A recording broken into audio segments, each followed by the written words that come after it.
Alright, so thanks for tuning in. Today we're just gonna talk about real quick about the new royal baby. It's a girl. It's the princess. Um, born May 2nd, 2015, 8:34 a.m. London time. And let's just take a quick overview. We have the Sun in Taurus, we have a Cancer ascendant, we have the Moon in Libra, and Saturn in the fifth house. Which is kind of interesting. We have Pluto right on the descendant, and yeah, MC we have Pisces and the depositors in the ninth house, Mars and Taurus, and very interesting, Mercury and Gemini. So the whole dynamic between character and personality, character being Sun and Taurus, more the essence, the core, um, calm, collected, down to earth, and grounded, and rather rational in combination with the personality, something that is more apparent, the Cancer ascendant, which is rather, uh, you know, changeable, moody, but also, in general, very compassionate and family oriented and friendly and accommodating and caring. What is interesting, the girl being or having a Cancer rising is the fact that there's a lot of family members that have this. As far as I remember, Princess Diana, and there was some other. I think the Queen itself, herself, actually is a Cancer as well. That's kind of one of those interesting and odd things, I guess. Anyways, so we have somebody friendly, caring, and compassionate. Um, so the Sun being in the 11th house, it kind of reminded me of Prince William himself. A very who has a lot of Libra 7th house things going on. Here it's in the 11th house, which to me is also very public relations oriented and social, and particularly the girl. Um, right, there might be a high chance that she has to deal a lot with social media and the masses, stuff like that, and just a lot of people around her and a lot of influences and a lot of right, the 11th house being connected with Uranus and Aquarius, the internet, again, social media, public mass, but also possibly institutions and humanitarian work, some along those lines. I would say, because being born into the royal family, you probably don't have to get the typical 9 to 5 job, so you're actually able to focus your energy on um, being able to contribute to the collective. Let's just, before we get into this topic a little bit more, let's just look at overall the other important factors, which is the Moon in Libra.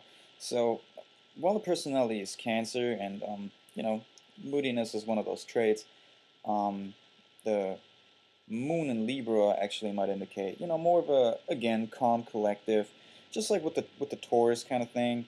Um, Emotionally, rather objective, but also possibly wanting to be, liked, making a good impression, and caring a lot about what other people think. That might be one of those things.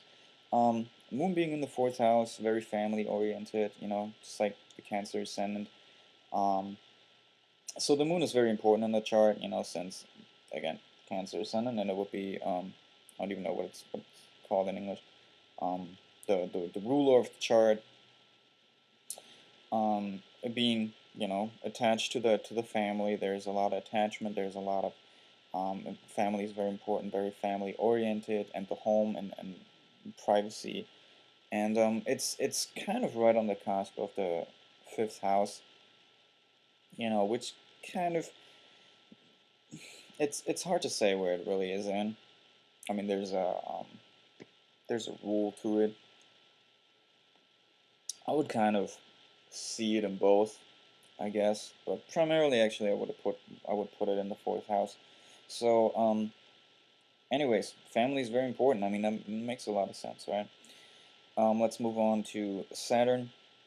Saturn is the depositor of the seventh house, and kind of talks a lot about the whole relationship aspect together with Pluto. So there might be some hardship, some difficulty related to that. Um, you know, being born into the royal family, not being able to possibly love who she wants to love. The fifth house, in general, is the house of self-realization. So her not being able to do what she wants to do, really, there might be a pull outward to do X, Y, Z, and she's just not allowed to. And there might be kind of just a disconnect between, what she wants and then the rational, because if you see the opposition right here between Saturn and Mercury, might be somebody who's very objective and intellectual and, is trying to make sense, right? And just using the mind rather than the heart, possibly. Um, what also might be indicated here is, okay, I mean, I don't want to go too far, but the fifth house also being of children, right? So there can also be a problem with having children, something along those lines. Who knows? Um, however, okay, problems in the relationship area might be, there might be a certain trauma. The moon squaring Pluto. The moon in general is quite heavily aspected by all kinds of planets, very central in the whole chart.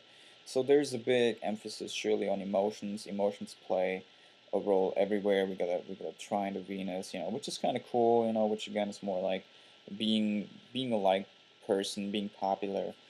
Um, but in Venus also kind of wanting your own time. Just let me be alone. I mean, Jesus. Anyways, so what's interesting is the Pisces MC, right? Pisces standing for it is kind of like the social worker, um, 10th house kind of thing, and 10th house having to do with the social status and with career and life goal and vocation and calling, that kind of thing. And the depositor being in the ninth house, which I would think in combination with Uranus is very socially oriented, wanting to make a difference in the world, contributing. Um, at the same time, also there might be a huge interest in religion, philosophy, but also traveling. So it's kind of like an Angelina Jolie thing, I think, where she would travel around the world and build villages or something along those lines. Um, yeah, and we also have, right, a combination between the personality, the caring, the motherly, also, trying 17 degrees, 17 degrees, to the MC. Okay, so I definitely, that would be, I would probably put some money on this, that she's going to do some humanitarian work. Um, which even without looking at the chart probably would make sense, or being the girl, and that's kind of what they do, right? It's publicity and stuff like that. Not trying to talk bad about her character or anything, but that's kind of what I would see in the 11th house. I mean, it's hard to say. It also could just be somebody who's in the beginning partying and stuff, who wants to go out and socialize and do all kinds of things, and trying to assert herself. With friends, kind of being the bossy one, Mars being in here. But then again, Taurus is a rather friendly sign.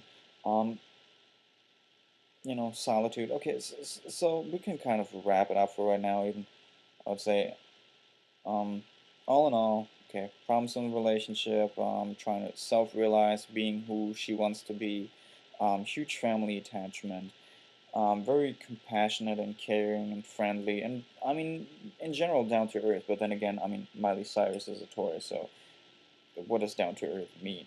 For somebody who's in the spotlight like this, um, that would probably be a person that you would hang out with, rather friendly, very people oriented and personable, with Uranus right here, and just somebody who cares about the world possibly, and who wants to make a difference, who has some depth to it, with Neptune being right here and having an interest in philosophy and religion and traveling and, just interesting stuff, but at the same time, I mean, she's blessed financially here with Jupiter, but also squaring. her energy. So it might be somebody who's a little bit of a rebel, but then turns around and I don't even want to say gets her act together, but just focuses her energy in something more productive and constructive.